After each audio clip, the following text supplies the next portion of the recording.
What's going on, everyone? It's Rich here with Protection Florida. I hope you guys are doing well. Today we're going to be talking about your retirement income needs. Today I'm going to help you with understanding something most Americans don't know.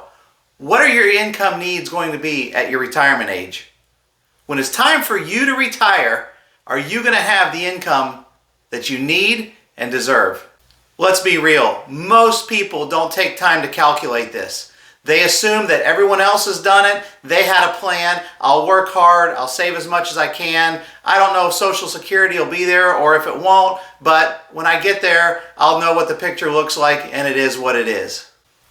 I want more for you. I want you to be able to have an understanding of exactly, well, maybe not exactly, but a strong picture of what it's going to look like, assuming inflation on what it's going to take for you to be able to retire. What do those numbers look like? What are my income needs going to be? And give you the foundation so that you have an understanding of exactly where you're going. It reminds me of a story in my book where I talk about me and a buddy getting in the car and saying, hey, let's go for a ride. Just trust me, you don't need to know where we're going, but you're going to enjoy it. About 2 hours into the ride, I say to him, oh man, gosh, is this where we were supposed to get off the interstate? He looks at me, Rich, I don't know. You never even told me where we're going. Exactly my point. When you don't know where you're going, you have no clue where you're supposed to exit, how much gas you're supposed to put in the tank, what measurements you need to take to prepare. You just don't know. You're just kind of winging it. Let's go over to the board. I want to show you a couple estimates and a couple assumptions on what it might look like for you to be able to retire. We'll factor in inflation, and I've got two examples. One's assuming you still have your mortgage once you enter retirement, and one assumes you've already got your home paid for. All right, guys, so I just threw some things up here on the board. This is making some assumptions. There can be plenty more than this, but I wanted to at least get some of the core things. So let's look at our mortgage. The national average for a mortgage is $1,466 a month. That's $17,592 a year. So let's put that there, $17,592. We need to have, if we're going to have a home still, we're going to have insurance and maintenance, of course. So $3,643.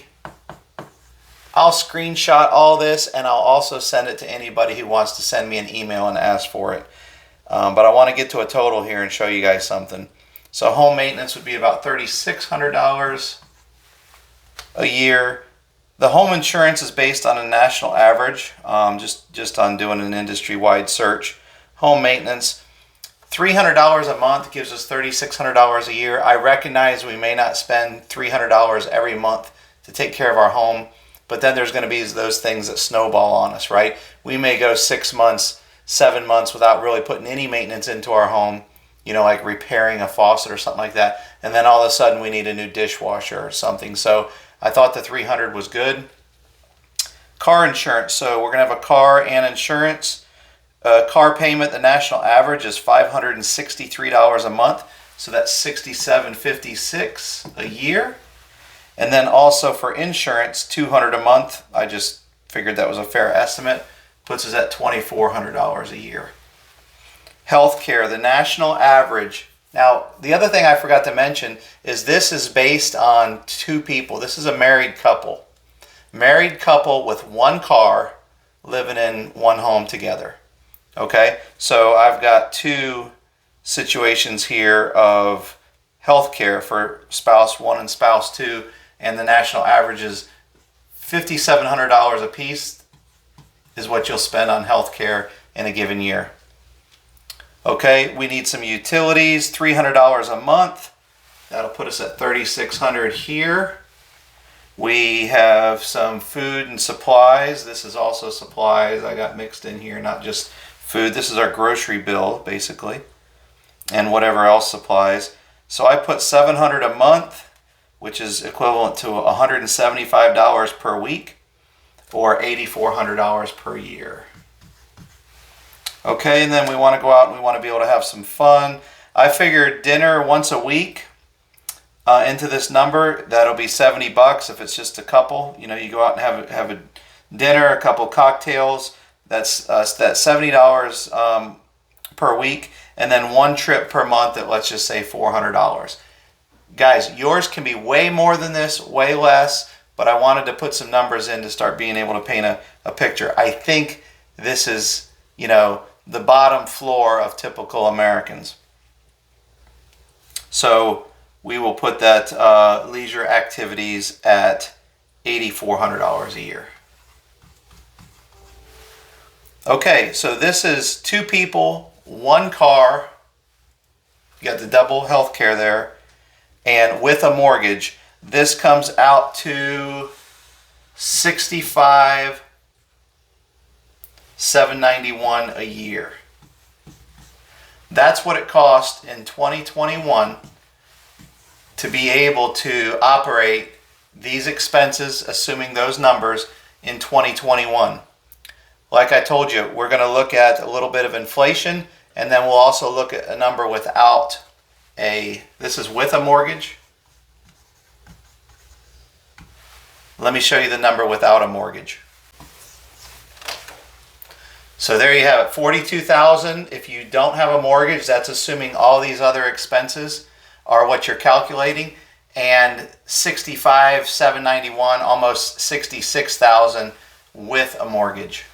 So the big difference here is, are you going to have your home paid for, or your condo, or whatever you're going to be living in, or are you not? Now, obviously, this is the ground. I look at this as the ground floor, right? These are all the things. I mean, you may not need to go out to dinner every week, but I mean, I put dinner once a week. Being able to go out to dinner once a week and a $400 trip, once a month. That's going and staying at a hotel or traveling to where the kids are. I mean, that's not even getting on a plane and stuff like that. So this is all, ground floor type stuff. Obviously, if you're going to have airfare to go visit kids and grandkids, you're going to need to factor that in. If you're going to have an RV to travel in, whether it be big or small, it could be a simple travel trailer, then you're going to have to, store it, have a place to put it. If you drive it, you're going to have to figure, either way, you're going to have to figure, insurance, fuel, storage, but this is if you're going to have an RV. Airfare, if you're going to fly around and visit family and that sort of thing, or just travel and visit places. Are you going to have a boat? Is it going to be at a marina? Is it going to be, on a trailer? You got to figure insurance, fuel, storage for that as well. So these numbers are ground floor, what it is in 2021. Okay? Now let's take a look at some of these numbers and how they stand up against inflation over the next 20 years or so. All right, guys, by the way, the national average for inflation over the last 20 years is 3.1%.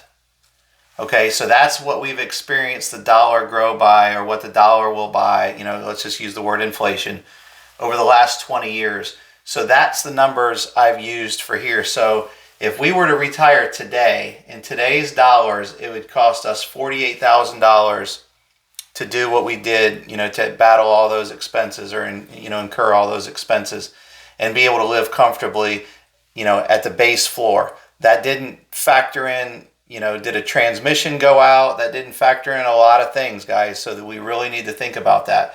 But at least it's beginning to paint a picture and help you with an idea. $48,000 in 2021.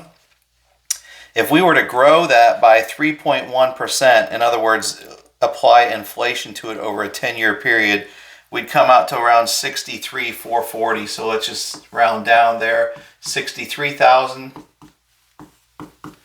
So in other words, if you are retiring 10 years from now and you want to know what it's going to look like starting at retirement, you need to factor about $63,000, assuming your mortgage is already paid for, to begin living the kind of lifestyle we outlined with those expenses. If you're going into 2041 and 20 years from now, so if you're in your mid 40s-ish, you're going to be looking at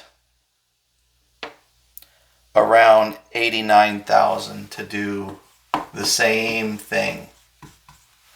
So it's very important that we factor in this inflation number into things, because we can't think that, we're going to be good to go because we're going to be able to have $50,000 income come, we're good to go. If you're retiring today the answer, okay, that's a little bit more realistic. But if you're going 10 years or 20 years down the road, you need to look at that a little bit different. With a mortgage, of course, in today's dollars, we already talked about that. It is about $66,000. It's $65,791. 10 years from now, it'll be about $89,000. So if we allow 10 years to go by and we apply 3.1% inflation to this $66,000, we'll be up to a needed income. 2 people with a mortgage, ground floor expenses, $89,000. And then in 2041, if we were to run it that far, you'll actually need a little over $121,000 per year of household income to tackle those expenses. And again, I'm happy to send anybody, if you'll shoot me an email, I'm happy to send you an Excel spreadsheet showing those expenses, and I'll also freeze them on the slide here in just a second.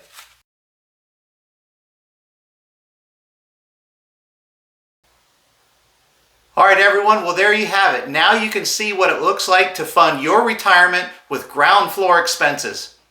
I'd love the opportunity to talk to you further about this, or maybe go over a spreadsheet, crunch some numbers, add in some things, take out some things, and customize it for you.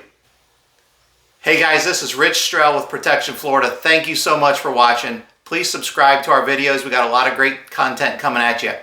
If I could help you in any way, please click the link below. Love to set up a time to meet with you and talk with you further. Have an awesome day, and we'll see you soon.